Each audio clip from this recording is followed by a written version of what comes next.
Simon & Schuster Audio, in association with Anthony Harris and Susan Kendall Newman, present Paul Newman reading The Adventures of Tom Sawyer by Mark Twain.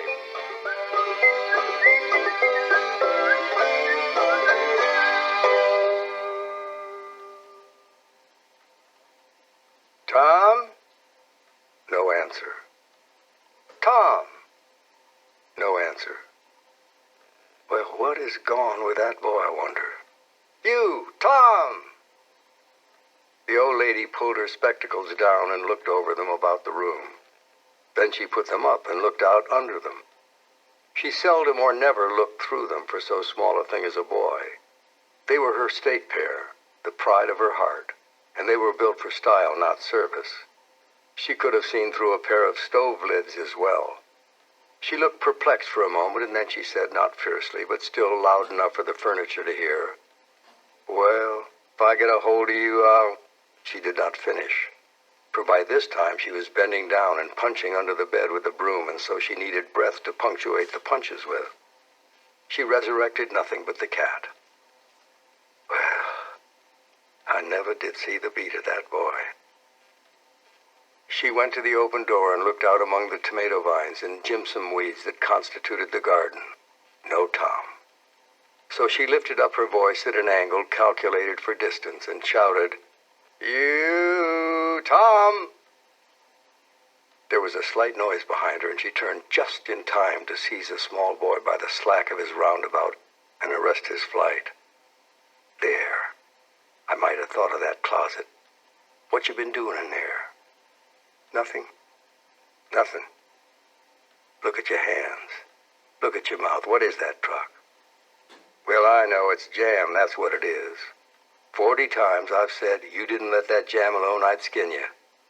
Hand me that switch. The switch hovered in the air. The peril was desperate. My, look behind you, Aunt. The old lady whirled around and snatched her skirts out of danger. The lad fled on the instant, scrambled up the high board fence, and disappeared over it. His Aunt Polly stood surprised a moment and then broke into a gentle laugh. Hang the boy, can't I ever learn anything? Ain't he played me tricks enough like that for me to be looking out for him by this time? But old fools is the biggest fools there is. He's full of the old scratch bylaws of me. He's my own dead sister's boy, poor thing, and I ain't got the heart to lash him, somehow. Every time I let him off, my conscience does hurt me so, and every time I hit him, my old heart almost breaks.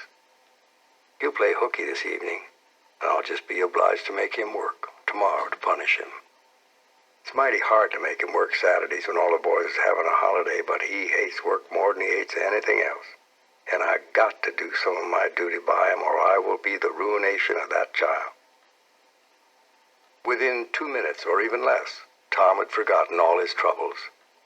Not because his troubles were one whit less heavy and bitter to him than a man's are to a man, but because a new and powerful interest bore them down and drove them out of his mind for the time, just as men's misfortunes are forgotten in the excitement of new enterprises. This new interest was a valued novelty in whistling, which he had just acquired, and he was suffering to practice it undisturbed. It consisted in a peculiar bird-like turn, a sort of liquid warble, produced by touching the tongue to the roof of the mouth at short intervals in the midst of the music. He strode down the street with his mouth full of harmony and his soul full of gratitude. The summer evenings were long. It was not dark yet. Presently Tom checked his whistle. A stranger was before him, a boy a shade larger than himself. A newcomer of any age or either sex was an impressive curiosity in the poor little shabby village of St. Petersburg. This boy was well-dressed, too. Well-dressed on a weekday. He had shoes on, and it was only Friday. He had a citified air about him that ate into Tom's vitals. The more Tom stared at the splendid marble, the higher he turned up his nose at his finery, and the shabbier and shabbier his own outfit seemed to grow on him. Neither boy spoke. If one moved, the other moved, but only sideways in a circle. They kept face to face and eye to eye all the time. Finally, Tom said, "I can lick you." "I'd like to see you try it." "Well, I can do it." No, you can't either. Can't. An uncomfortable pause, then Tom said, "What's your name?" "'Tisn't any business of yours, maybe." "Well, I lie I'll make it my business." "Well, why don't you? If you say much, I will." Much. "There now," said the boy. "Oh, you think you're mighty smart, don't you? I could lick you with one hand tied behind me if I wanted to." "Well, why don't you do it? You say you can do it." Tom drew a line in the dust with his big toe and said, "I dare you to step over that, and I will lick you till you can't stand up." The new boy stepped over promptly and said, "Now you said you'd do it. Now let's see you do it." "By jingo, for 2 cents I will do it." The new boy took 2 broad coppers out of his pocket and held them out with derision. Tom struck them to the ground. In an instant, both boys were rolling and tumbling in the dirt, gripped together like cats, and for the space of a minute they tugged and tore at each other's hair and clothes, punched and scratched each other's noses, and covered themselves with dust and glory. Presently the confusion took form, and through the fog of battle Tom appeared, seated astride the new boy, and pounding him with his fists. "Holler 'nuff," said he. The boy only struggled to free himself. He was crying, mainly from rage. "Holler 'nuff." And the pounding went on, and at last the stranger got out a smothered, "Nuff." And Tom let him up and said, "Now, that'll learn you. You better look out who you're fooling with next time." Tom got home pretty late that night, and when he climbed cautiously in the window, he uncovered an ambush in the person of his aunt. And when she saw the state his clothes were in, her resolution to turn his Saturday holiday into captivity at hard labor became adamantine in its firmness. Saturday morning was come, and all the summer world was bright and fresh and brimming with life. There was a cheer in every face and a spring in every step. Cardiff Hill beyond the village and above it was green with vegetation, and it lay just far enough away to seem a delectable land, dreamy, reposeful, inviting. Tom appeared on the sidewalk with a bucket of whitewash and a long-handled brush. He surveyed the fence, and all gladness left him, and a deep melancholy settled down upon his spirit. 30 yards of board fence, 9 feet high. Life to him seemed hollow, and existence but a burden. Sighing, he dipped his brush and passed it along the topmost plank, repeated the operation, and compared the insignificant whitewash streak with the far-reaching continent of unwhitewashed fence, and sat down on a tree box, discouraged. Soon the free boys would come tripping along on all sorts of delicious expeditions, and they would make a world of fun of him for having to work. The very thought of it burnt him like fire. He got out his worldly wealth and examined it. Bits of toys, marbles, and trash. Enough to buy an exchange of work, maybe, but not half enough to buy so much as half an hour of pure freedom. So he returned his straitened means to his pocket and gave up the idea of trying to buy the boys. At this dark and hopeless moment, an inspiration burst upon him. Nothing less than a great, magnificent inspiration. He took up his brush and went tranquilly to work. Ben Rogers hove in sight presently, the very boy of all boys whose ridicule he had been dreading. Ben's gait was the hop, skip, and jump, proof enough that his heart was light and his anticipation high. And he was eating an apple and giving a long, melodious whoop at intervals, followed by a deep tone, ding-dong, dong, ding-dong, dong, for he was impersonating the steamboat Big Missouri, and considered himself to be drawing 9 feet of water. He was boat and captain and engine bells combined, so he had to imagine himself standing on his own hurricane deck giving the orders and executing them. "Stop her, sir! Ting-a-ling-ling-ling-ling!" The headway ran almost out, and he drew up slowly toward the sidewalk. Tom went on whitewashing, paid no attention to the steamboat. Ben stared a moment and then said, "Hiya! You're up stump, ain't you?" No answer. Tom surveyed his last touch with the eye of an artist. Then he gave his brush another gentle sweep. Ben ranged up alongside of him. Tom's mouth watered for the apple, but he stuck to his work. Ben said, "Hi, old chap, you gotta work, huh?" Tom wheeled suddenly and said, "Well, what do you call work?" "Why, ain't that work?" Tom resumed his whitewashing and answered carelessly, "Well, maybe it is, and maybe it ain't. All I know is it suits Tom Sawyer." "Oh, come on now, you don't mean to let on you like it." The brush continued to move. "Like it? Well, I don't see why I oughtn't to like it. Does a boy get a chance to whitewash a fence every day?" That put the thing in a new light. Ben stopped nibbling his apple. Tom swept the brush daintily back and forth, stepped back to note the effect, added a touch here and there, criticized the effect again. Ben watching every move and getting more and more interested.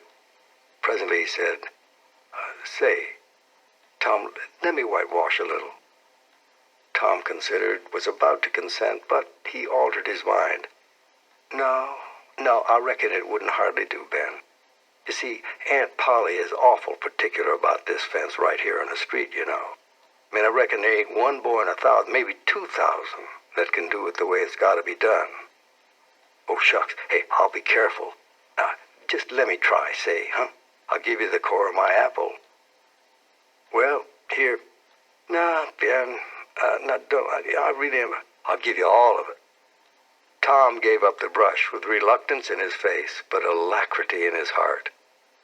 And while the late steamer Big Missouri worked and sweated in the sun, the retired artist sat on a barrel in the shade close by, dangled his legs, munched his apple, and planned the slaughter of more innocents. There was no lack of material. Boys happened along every little while. They came to jeer, but remained to whitewash. By the time Ben was tired, Tom had traded the next chance to Billy Fisher for a kite in good repair. And when he played out, Johnny Miller bought in for a dead rat and a string to swing it with, and so on, hour after hour. Tom had a nice, good, idle time all the while, plenty of company, and the fence had 3 coats of whitewash on it. If he hadn't run out of whitewash, he would have bankrupted every kid in the village. Tom said to himself that it was not such a hollow world after all. He had discovered a great law of human action without knowing it, namely, that in order to make a man or a boy covet a thing, it is only necessary to make the thing difficult to attain. If he had been a great and wise philosopher like the writer of this book, he would now have comprehended that work consists of whatever a body is obliged to do, and that play consists of whatever a body is not obliged to do. The boy mused a while over the substantial change which had taken place in his worldly circumstances, and then wended toward headquarters to report. Tom presented himself before Aunt Polly, who was sitting by an open window in a pleasant rearward apartment. The balmy summer air, the restful quiet, the odor of the flowers, and the drowsing murmur of the bees had their effect, and she was nodding over her knitting, for she had no company but the cat, and it was asleep in her lap. She had thought that of course Tom had deserted long ago, and she wondered at seeing him place himself in her power again in this intrepid way. He said, "Mayn't I go out and play now, Aunt?" "What, already? How much have you done?" "It's all done." "Tom, don't lie to me, I can't bear it." "I ain't, Aunt. It's all done." Aunt Polly placed small trust in such talk. She went out to see for herself, and she would have been content to find 20% of Tom's statement true. When she found the entire fence whitewashed, her astonishment was almost unspeakable. She said, "Well, I never. There's no getting round it. You can work when you've a mind, Tom." And then she diluted the compliment by adding, "But it's powerful seldom you've a mind to." "Well, go along and play, but mind you get back sometime in a week or I'll tan you." As Tom was passing by the house where Jeff Thatcher lived, he saw a new girl in the garden, a lovely little blue-eyed creature with yellow hair plaited into 2 long tails, white summer frock, and embroidered pantalettes. The fresh-crowned hero fell without firing a shot. A certain Amy Lawrence vanished out of his heart and left not even a memory of herself behind. He worshipped this new angel with furtive eye till he saw that she had discovered him, Then he pretended he did not know she was present and began to show off in all sorts of absurd, boyish ways in order to win her admiration. He kept up this grotesque foolishness for some time, but by and by, while he was in the midst of some dangerous gymnastic performances, he glanced aside and saw that the little girl was wending her way toward the house. Tom came up to the fence and leaned on it, grieving, and hoping she would tarry yet a while longer. He heaved a great sigh as she put her foot on the threshold. But his face lit up right away, for she had tossed a pansy over the fence a moment before she disappeared. The boy ran around and stopped within a foot or two of the flower, then shaded his eyes with his hand and began to look down street as if he had discovered something of interest going on in that direction. Presently he picked up a straw and began trying to balance it on his nose with his head tilted far back, and as he moved from side to side in his efforts, he edged nearer and nearer toward the pansy. Finally, his bare foot rested upon it. His pliant toes closed upon it, and he hopped away with the treasure and disappeared around the corner. But only for a minute, only while he could button the flower inside his jacket next to his heart. Or next to his stomach, possibly, for he was not much posted in anatomy and not hypercritical anyway. He returned now and hung about the fence till nightfall, showing off as before. But the girl never exhibited herself again. Finally he strode home reluctantly with his poor head full of visions. All through supper his spirits were so high that his aunt wondered what had gotten into the child. Monday morning found Tom Sawyer miserable. Monday mornings always found him so because it began another week's slow suffering in school. He generally began that day with wishing he had no intervening holiday. It made the going into captivity and fetters again so much more odious. As Tom wended to school after breakfast, he came upon the juvenile pariah of the village, Huckleberry Finn, son of the town drunkard. Huckleberry was cordially hated and dreaded by all the mothers of the town because he was idle and lawless and vulgar and bad, and because all their children admired him so and delighted in his forbidden company and wished they dared to be like him. Huckleberry was always dressed in the cast-off clothes of full-grown men. His hat was a vast ruin with a wide crescent lopped out of its brim. One suspender supported his trousers. The fringed legs dragged in the dirt when not rolled up. Huckleberry came and went at his own free will. He slept on doorsteps in fine weather and in empty hogsheads in wet. He did not have to go to school or to church or call any being master or obey anybody. In a word, everything that goes to make life precious, that boy had. So thought every harassed, hampered, respectable boy in St. Petersburg. Tom hailed the romantic outcast. "Hello, Huckleberry." "Hello yourself. See how you like it. What's that you got?" "Dead cat." "Oh, let me see him, Huck." "My, he's pretty stiff." Say, what is dead cats good for anyways?" "Good for? Cure warts with." "Say, how do you cure 'em with dead cats?" "Why, you take your cat, you go and get in the graveyard, along about midnight when somebody that was wicked has been buried. And when it's midnight, a devil will come. Or maybe two or three, but you can't see him. You can only hear something like the wind. Or maybe hear him talk. And when they're taking that feller away, you heave your cat after him and you say, 'Devil follow corpse, cat follow devil, warts follow cat, I'm done with you.' Well, that'll fetch any wart." "It sounds right.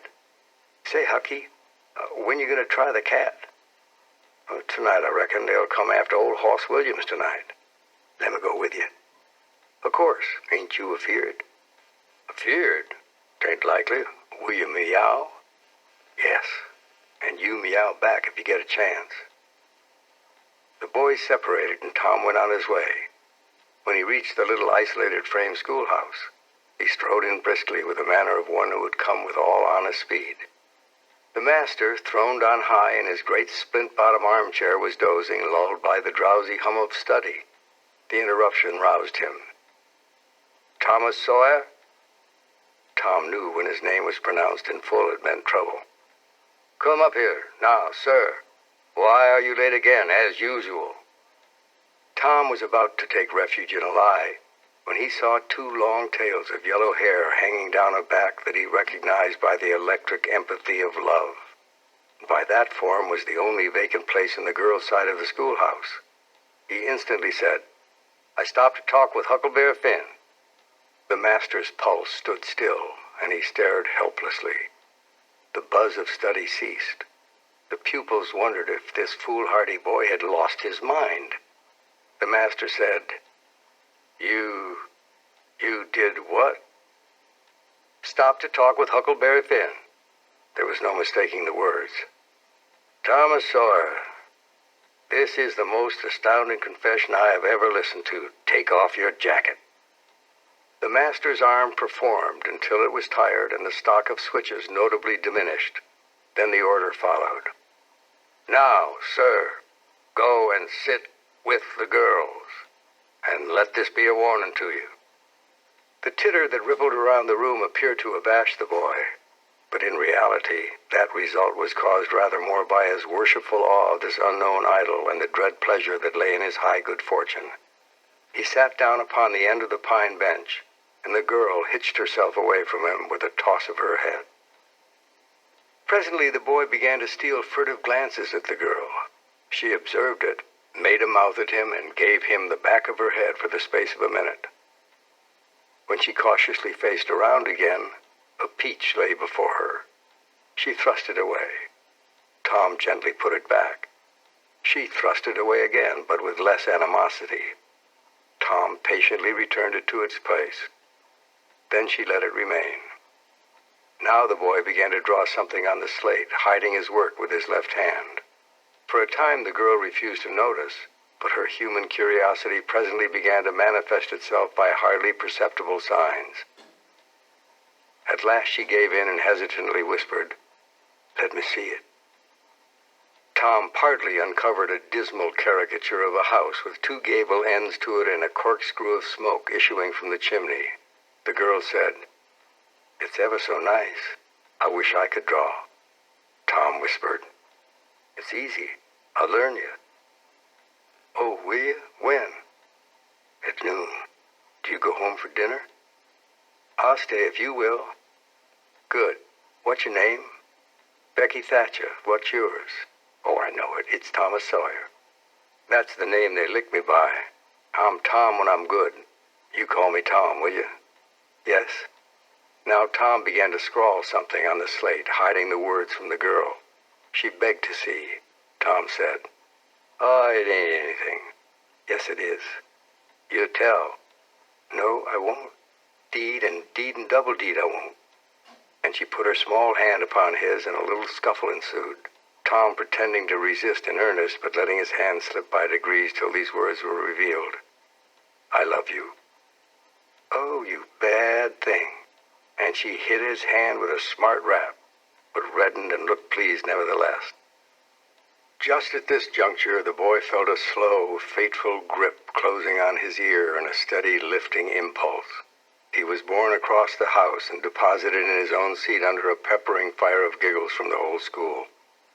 Then the master stood over him during a few awful moments and finally moved away to his throne without saying a word. But although Tom's ear tingled, his heart was jubilant. When school finally broke up at noon, Tom flew to Becky and whispered, "Let on you're going home, and you get back the corner, give the rest of them a slip and come back." So the one went off with one group of scholars and the other with another. In a little while the two met at the bottom of the lane, and when they reached the school they had it all to themselves. Tom was swimming in bliss. He said, "Do you love rats?" "No, I hate them." "Well, I do too. Live ones. I mean dead ones to swing around your head with a string." "No, I don't care for rats much anyway. What I like is chewing gum." "Oh, I should say so. I wish I had some now." "Do you?" "I got some. I'll let you chew it a while, but you must give it back to me." That was agreeable. So they chewed it in turnabout and dangled their legs against the bench in excess of contentment. "Say, Becky, was you ever engaged?" "What's that?" "Why, engaged to be married." "No." "Would you like to?" "Oh, reckon so. I don't know. What's it like? Like? Why, it ain't like anything. You only just tell a boy you won't ever have anybody but him. Ever, ever, ever. And then you kiss, and that's all. Kiss? What do you kiss for? Why, they always do that. Everybody? Why, yes, everybody's in love with each other. You remember what I wrote on that slate? Yes. Well, what was it? I shan't tell you. Shall I tell you? Please, Becky, I'll whisper it. I'll whisper it ever so easy. Becky hesitated. Tom took silence for consent, passed his arm about her waist, and whispered the tale ever so softly with his mouth close to her ear. Then he added, "Now, you whisper it to me just the same.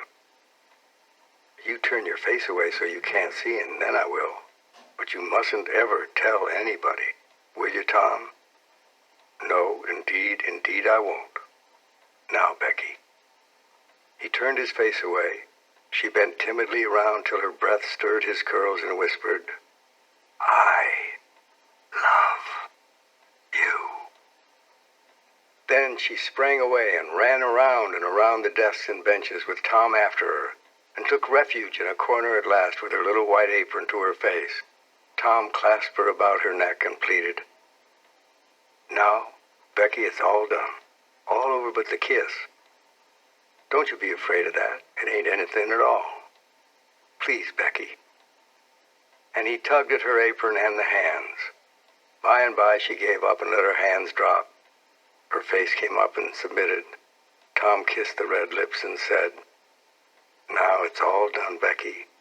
And always after this, you know, you ain't ever to love anybody but me, and you ain't ever to marry anybody but me. No, I'll never love anybody but you, Tom, and I'll never marry anybody but you. But you ain't to ever marry anybody but me either.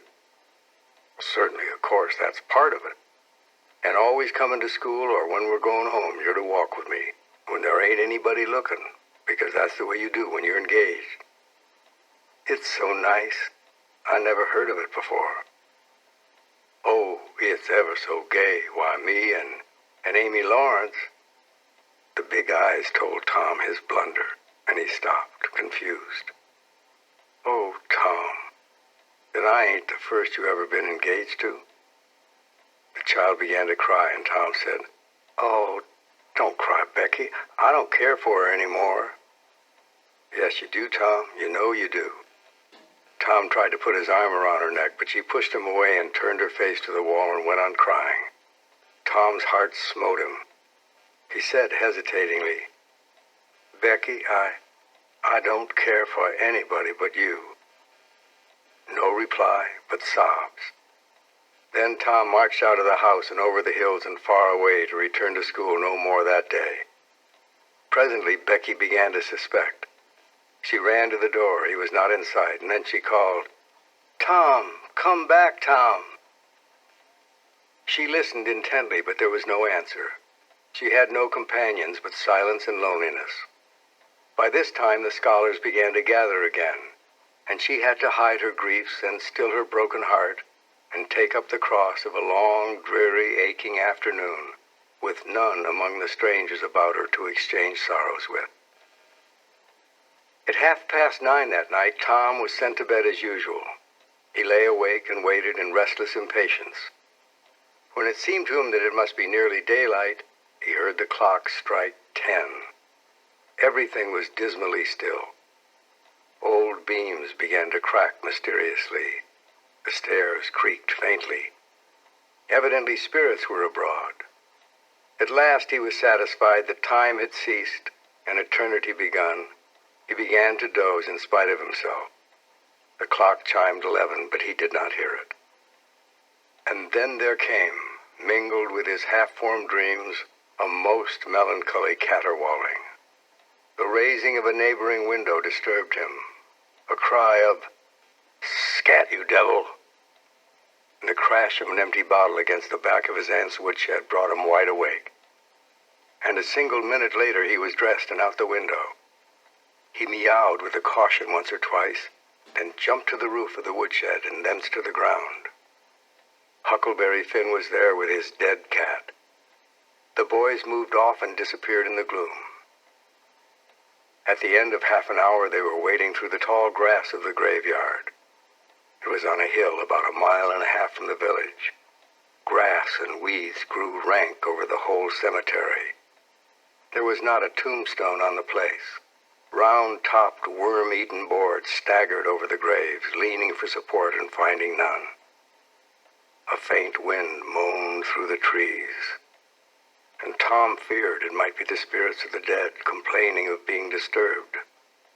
The boys talked little, and only under their breath, for the time and the place and the prevailing solemnity and silence oppressed their spirits. They found the sharp new heap they were seeking, and ensconced themselves within the protection of 3 great elms that grew in a bunch within a few feet of the grave.